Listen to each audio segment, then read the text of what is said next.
Hi, it's Thea and welcome back to Garden Goddess Tarot. And today we are doing another episode of Garden Arcana, the amazing and fun and wonderful excuse to get me out into the garden that I'm doing with Candy from Candy Soul and Soil, who's amazing, and I highly recommend you checking out her channel. I've also made a playlist of all of these videos if you want to catch up. It'll be linked in the down bar for you. Sorry, a bit impersonal, but we're getting makeup this morning and I just don't quite feel like myself, but that's fine. I gotta get used to it. This is my face. It'll be great. 90% of the time I don't wear makeup anyway. It's just when I'm on camera I feel like I should. So anyway, tangent aside. Today we are jumping right back into the garden. I am dressed for it like a farmer. And we're going to find some more major arcana cards amidst the foliage. So we're doing the wheel today, number 10. Justice at 11, or adjustment if you are thoughtfully inclined, and the Hanged Man. So very excited about these ones. They're a little bit more of a difficult set of concepts to grasp initially because they're not necessarily represented by a person, other than I guess Justice and Hangman are a person, but they're more of like a, I don't know, they feel a little more distant to me than the rest of the major arcana so far. So especially the wheel, but they're really good cards and they're multifaceted, have lots of layers, and the cards that I just completely randomly chose to explore these concepts are quite interesting and neat, and yeah, and they don't immediately strike me in the garden, so I'll have to do a bit of hunting around to find them. But it'll be okay. I think it'll be fun. And then I've got lots of other stuff to do. Oh my gosh, there's so much work to be done. Oh, that late frost really frosted my petunias, so to speak. Anywho, let's get our garden clothes on and head out into the nature. Welcome everybody to the garden at the start of June. I can't believe it's June already. The last month just evaporated, but time does march on. Faster and faster it seems. That wheel she spins, which is an excellent segue for the card today. I can't believe how much this garden has changed. It's incredible. And I found the wheel. It was right here by the door. And it's right here in this little clematis bud. Look at it. Look at it swirl and twist and go around just like the wheel. It's about ready to explode. It's so cool. And then when you look at it from the side though, it's not so much a circle as it is a spiral. And it's clematis all the way down. And we touched on this a little bit last week actually, but the wheel and the garden are very much one and the same. Time rushes forward, it comes and it hits you in the face, cycling round and round. Moments in the garden are fleeting, very fleeting. It's different from the next. Each day is different from the next. And each moment will never be back again. The plants come back around. We get to experience them each year over and over again, but they'll never be the same. It'll never be the same as it was that last year. Each moment is different. The present is precious because of this fact. The present doesn't exist in the future, and it doesn't exist in the past. It only exists right now. This video is also a bit of a lie, because this garden that you're seeing right now doesn't exist anymore. This was the garden from this morning. It's changed. It's different now. It'll never be this way ever again. And it's that very preciousness of the present moment that we get the blessing of living in, that the wheel reminds us of every time it comes up. The next card we come upon, hidden in the bugleweed again, is the Hanged Man. The Hebrew letter for the Hanged Man is Mem, and it means womb, and the elemental association is water. And this little sea of blue very much reminds me of those aspects of the Hanged Man, surrendering himself to the secrets of the depths. There's lots of different ways to see the garden. The Hanged Man kind of reminds you of that. You can take a step back and look at the bigger picture, the new perspectives, see the landscapes and the vantage points, and get a feel for the garden at a distance. Or you can dive right in, go ahead first. See the plants from a bug's eye view. Both microcosm and macrocosm are valuable perspectives, and you can find traces of one in the other.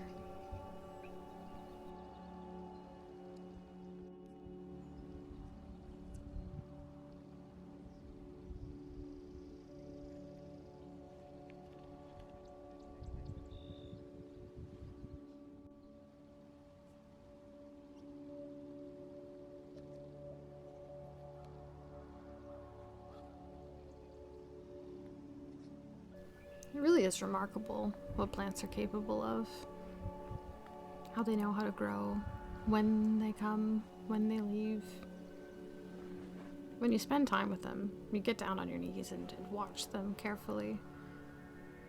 They're very particular, and those particularities are what help them survive and give them every little piece of their personality that makes them not just beautiful, but fascinating creatures. Or plants, I guess, but so intricate, so stunning, for a specific purpose. Yet the side effect of that is the sheer beauty and joy we get from watching them every year.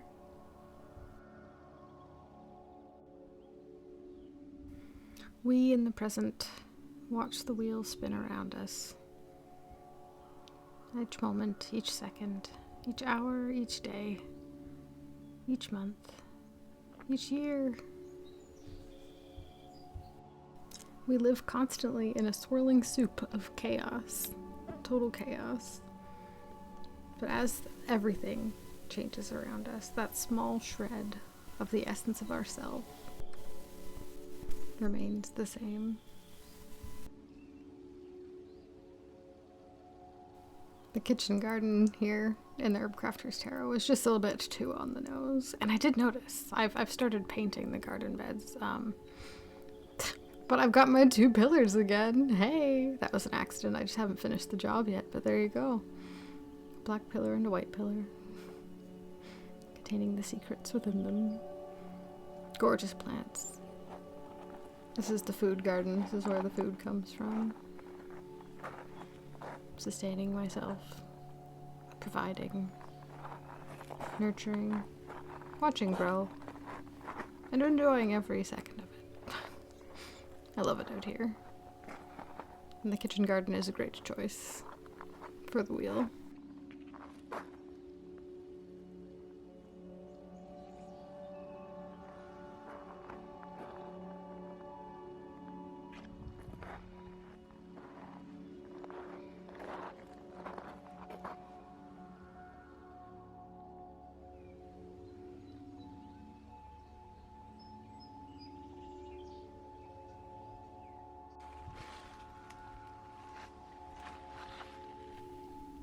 There's still so much to do, lots of planting to happen come future, but look, I've got bluebells. That was the first time I've had them. They've been growing here for 2 years, no flowers yet, but today was the first day I got to see them, and that's just wonderful. Unrelated to our cards today, just because irises are so pretty, I had to bring up this lovely association, but the Greek goddess Iris, goddess of rainbows, is actually messenger of the gods as well, so she has a special place in Olympus, and understandably so. Irises are beautiful. Located the Hanged Man again. This is a Stand By Me clematis, and I was really hoping it would be blooming today, but I'll show you a picture, and I really felt like these were Hanged Man. They're little blue hats, and they stare downwards. They hang upside down, these flowers, and they're blue, much like water as well, so it was a perfect fit. The actual card in the Herbcrafter's Tarot is a burdock root, so I had to show you some of my weeds, obviously. I'm not a huge fan of these. They kind of grow everywhere. They like poor soil, which we have lots of, but the leaves are full of nutrients, which will eventually increase the quality of the soil. But the root, they've got a really long taproot on them, which ties them into the depths, right? They're going deep within to pull out the goodness. And runes can be made from their dehydrated roots too, so I've got another big one growing here. So keep an eye on those, might pull out and make myself some runes. Also slightly unrelated, but I had to show you the Lily of the Valley, which still smells so good, and it's at peak. It's beautiful. Also got some tulips here, just giving her in the sunshine. They're some of the last ones. There's not too many tulips left, but they're trying. The yew tree has been selected for the Hanged Man in this particular deck, the Tree Spirits Tarot, and its keyword is paradox, which is nice. I like that as well, like holding 2 conflicting ideas in your head and actively having 2 different perspectives at the same time. It's brilliant. Genius. And this is another one of those Stand By Me clematis plants, and I'm just gonna, it's just about to bloom. Its buds are kind of trapped inside those little clamshells. I'll open one up and let you have a look and see him. He's just about ready to burst. He'll come out and then turn himself promptly upside down. We haven't really talked a lot about justice yet, but these allium stalks do look an awful lot like prison bars, and I kind of had that justice feeling about them as I stared at them in the garden. So many alliums. I just love these flowers. They're ridiculous. They multiply everywhere, but more on justice. Justice being divine truth, apparently, that there is an ultimate balance that the universe holds within itself, and expressed through this idea of universal justice. Like there is an opposing force to counteract any action. That if there is light, there must be dark, and if there is dark, there must be light. And justice kind of holds that energy about it. It's universal laws that make it so that we can exist in the chaos that is the wheel. It's pretty brilliant.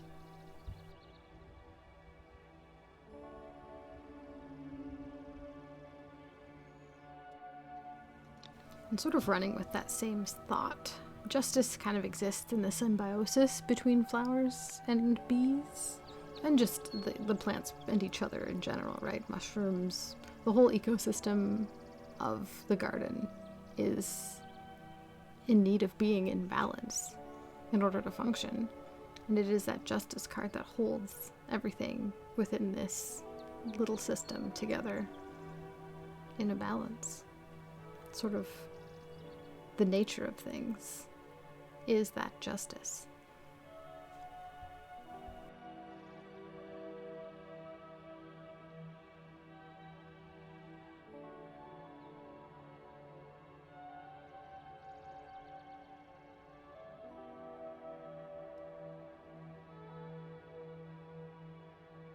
And I think if justice would be a color, it would be white. Pure, bright white. Unobstructed. Clear. Concise. And it contains all the other colors. But mostly just a pure and clear example of its own essence. Justice also shows up when you take a step back and look at the lines between everything.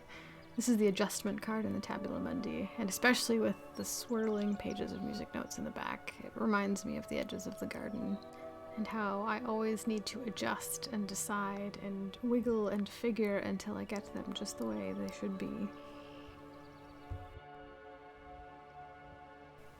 And finally, the wheel card in the Tree Spirit Tarot is Acacia, the sacred tree whose wood was used for many a sacred task, but ultimately representing the chaos that is that which grows in the garden. This little guy's Amsonia, by the way, and he'd make a heck of a choice for the star card when we get to him, but he probably won't be blooming then, so I'm just putting a pin in that for right now. But soon, and all in good time.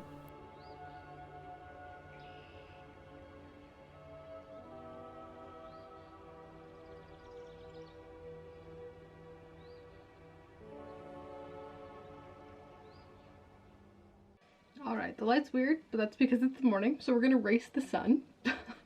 See how it goes.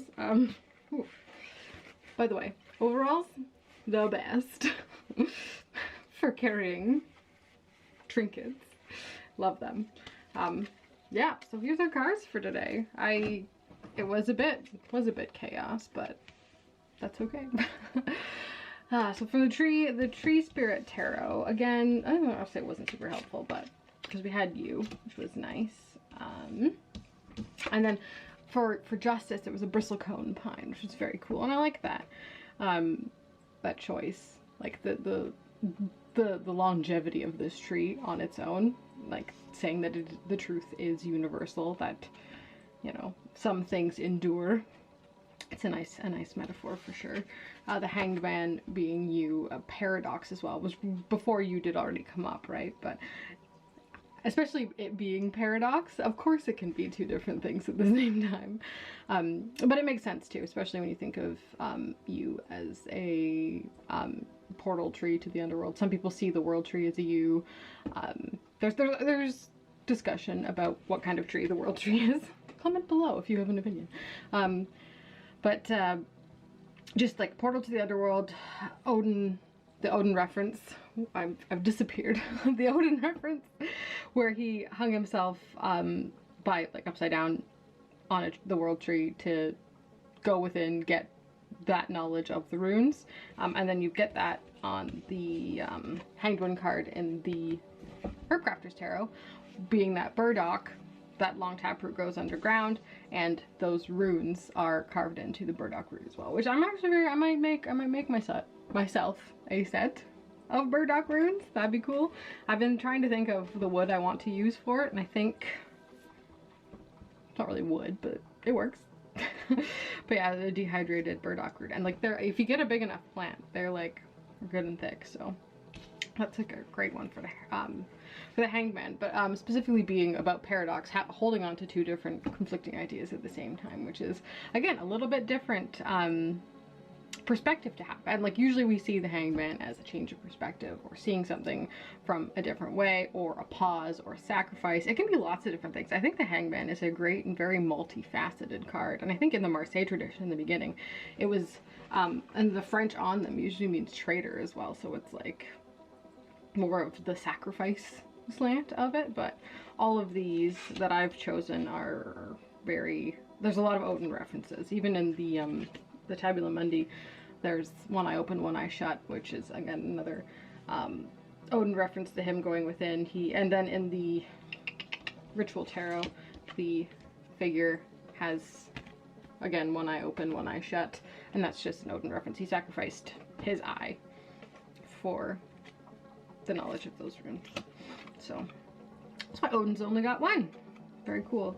He's in the garden. You can find him pretty easily. Any tree. Anything with roots that tap into the underworld. There's a lot of recurring themes within the major arcana of the tarot, and I think that is not a mistake. A lot of those undercurrents of similarity and theme is kind of the main overall theme of tarot that you kind of start to hit upon once you go deeper with each of these cards. So it's very cool. You're losing me. Creeping closer and closer to the camera. The unfortunateness of relying on the sunshine to film, but that's okay. I get to be moody and mysterious this morning. That's okay.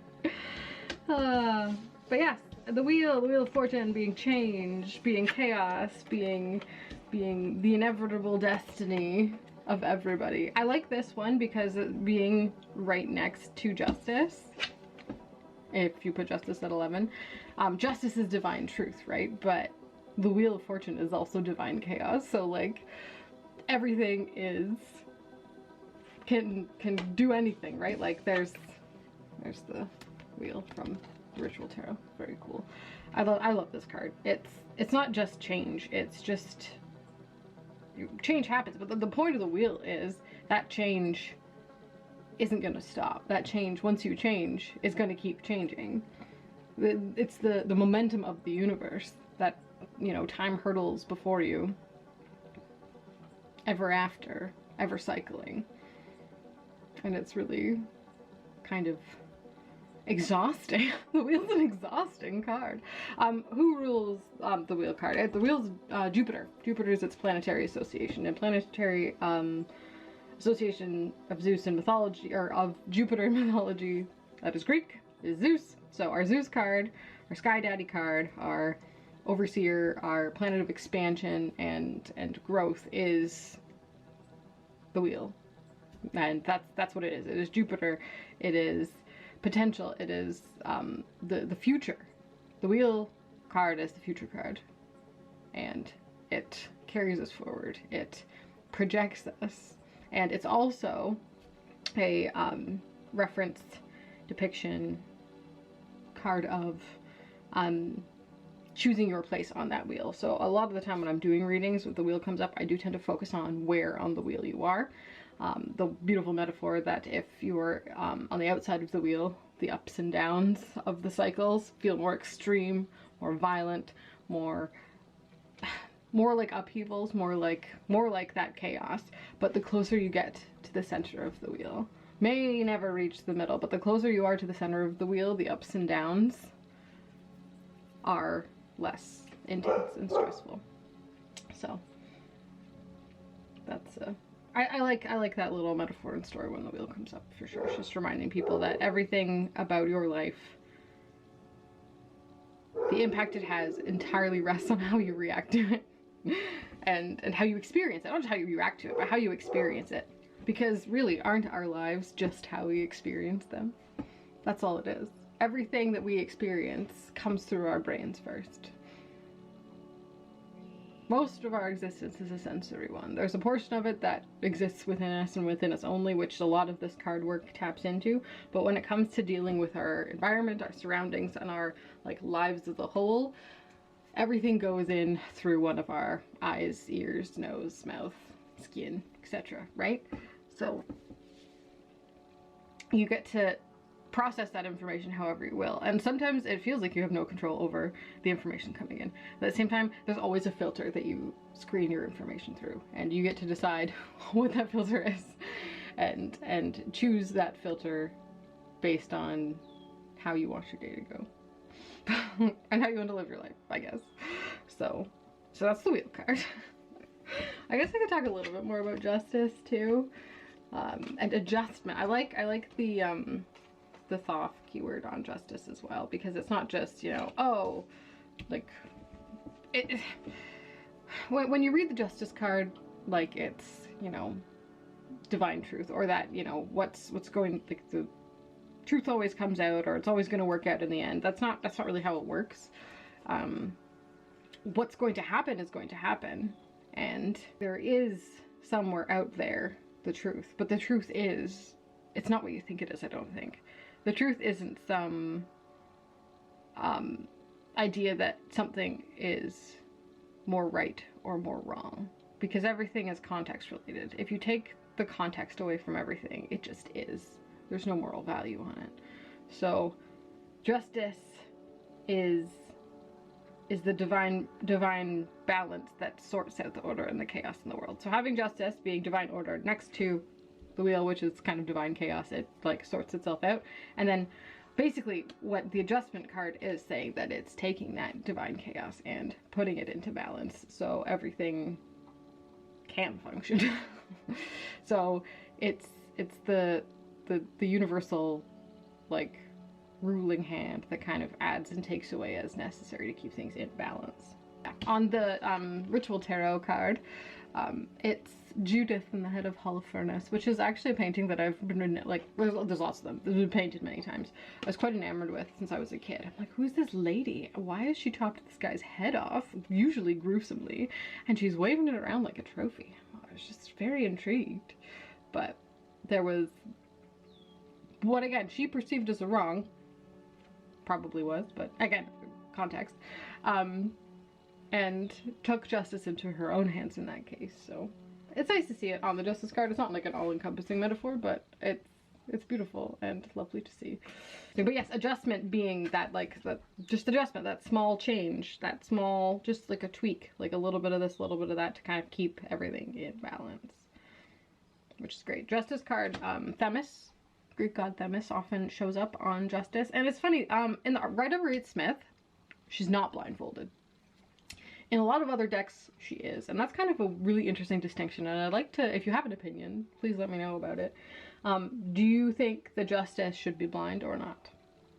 Should, that particular symbol, because I think it persists. A lot of people even almost think that the justice card in the Rider-Waite-Smith is blindfolded, but she's really not. Who's blindfolded is the Two of Swords, which is also a Libra card, to be clear. So, when I kind of like that she's not in the majors, because that being that, the divine essence of the justice of Libra, of Themis, the divine law and order, in full knowing, can see everything, sees everything. But then when you get to the Two of Swords, which is Moon in Libra, I think.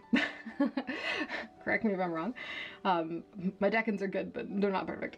But it's the mundane, more day-to-day, right? The minor arcana are how we experience the world. So it makes sense that the Libra card, one of the Libra cards in the minor arcana, is blinded, because we can't see everything, because we are not the majors, right? The majors are big energy. We are measly little human running about our business. So anyway, I'm just curious where you land on that. Should justice be blinded in the major arcana? In this adjustment card she is, in all of our other ones she is not. So just very, very curious on that one.